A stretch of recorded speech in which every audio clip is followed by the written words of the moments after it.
calls for Shedeur Sanders to be cut by Browns as ESPN host admits to being confounded by Dillon Gabriel decision.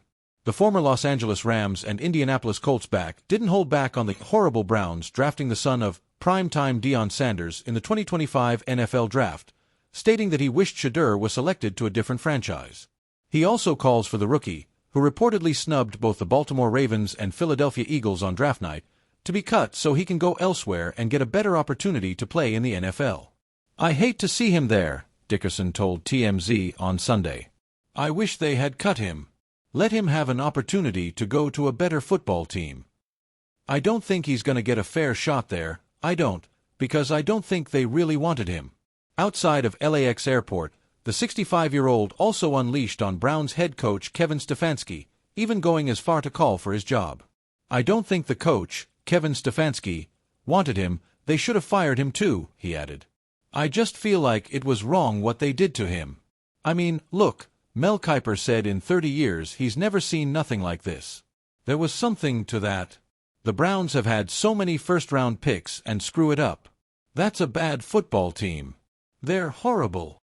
Entering the 2025 draft, the Colorado Buffaloes star was projected by many experts, including Mel Kiper, who had Sanders as his number 5 prospect, to be taken inside the top 10 picks, with Kiper ultimately predicting he would be taken with the 9th overall pick by the New Orleans Saints in his final mock draft.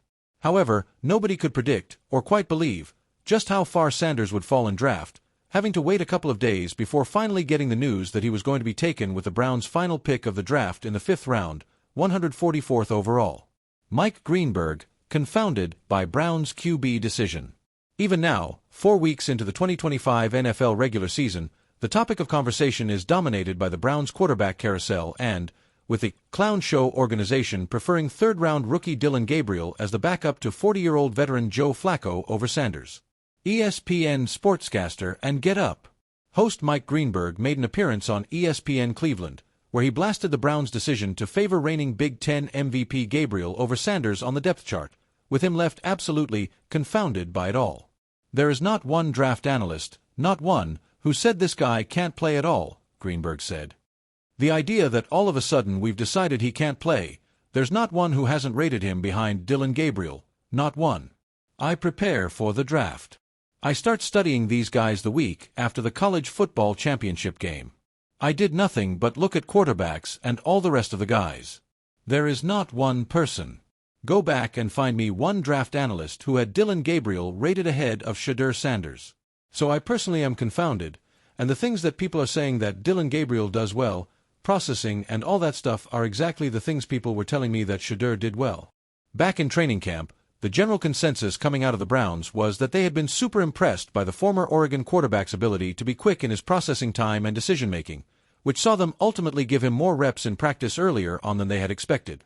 But then Shedeur, who came into the league with such pressure and expectation on his shoulders, threw a spanner in the works by having a stellar preseason debut against the Carolina Panthers, with his 138-yard and 2-touchdown performance leading some to believe that he made the other 31 NFL teams look foolish for passing over him in the draft. Nonetheless, the Browns opted to attempt to revive Flacco fever in Cleveland by naming the 18-year veteran as their starter for the season. But so far it has been nothing short of a disaster, with Flacco having completed just 77 of his 126 pass attempts on the year for 631 yards, 2 touchdowns and 4 interceptions, and is now seen very much at risk of losing his starting job. Furthermore, he was booed by his own fans, despite the Browns pulling off a miraculous 13-10 victory over the Green Bay Packers in Week 3, albeit largely as a result of a stellar display by superstar Myles Garrett and the Cleveland defense. With Flacco playing at the level expected of a 40-year-old who isn't named Tom Brady, Gabriel has been given the chance to take to an NFL field, albeit in garbage time. This came in Cleveland's 41-17 Week 2 loss to division rivals Ravens, going for a perfect 3-4-3 for 19 yards and a touchdown. On the other hand, Sanders has yet to be presented with the opportunity to get any regular season reps, though his father Deion is adamant that the 22-year-old's time to shine is not too far away. "Be patient and be ready," Deion said. "You got to be ready when it's time. But when it's time, you're going to know. And it's coming up. I got a prediction. I ain't telling nobody. I got a feeling when it's going to go down. But it's going to go down this year. He's going to get a shot." Stay up to date with the latest from the NFL across all platforms. Follow our dedicated TalkSport USA Facebook page and subscribe to our TalkSport USA YouTube channel for all the off-season news, interviews, and more. The Cleveland Browns, a team no stranger to controversy and quarterback debates, find themselves at the center of yet another storm. This time, it isn't about a playoff loss, draft pick, or free agent gamble. It's about Shedeur Sanders, the young, promising rookie quarterback, and the baffling decision to start Dillon Gabriel over him. The debate has grown loud enough to make ESPN hosts openly admit they are confounded, and fans are now demanding answers, with some even calling for Sanders to be cut. Shedeur Sanders arrived in Cleveland with sky-high expectations.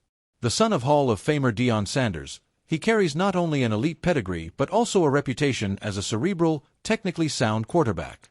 Draft analysts hailed him as a rising star, a QB with the poise, accuracy, and leadership skills to succeed at the NFL level. In fact, many believed Cleveland had finally found a quarterback to build around, a bright beacon of hope for a franchise that has struggled to establish consistency at the position. Yet, just weeks into the season, the Browns' decision-making has thrown everyone for a loop. Dillon Gabriel, a quarterback with potential but limited experience in high-pressure situations, was given the starting nod over Sanders. ESPN host Mike Greenberg didn't mince words, admitting live on air that he was confounded by the choice. For fans, pundits, and insiders, the reasoning behind benching Sanders remains murky, sparking a wave of speculation and frustration. Some argue that the decision is purely strategic.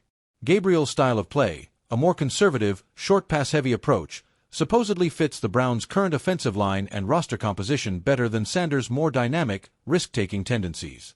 Coaches argue that protecting the rookie from early mistakes and easing him into NFL pressure could pay long-term dividends. But critics are unconvinced. They see the move as not only baffling but potentially damaging to Sanders' confidence and development. Social media has become a war zone. Hashtags calling for Sanders' release have trended, reflecting a mix of genuine disappointment, frustration at organizational decisions,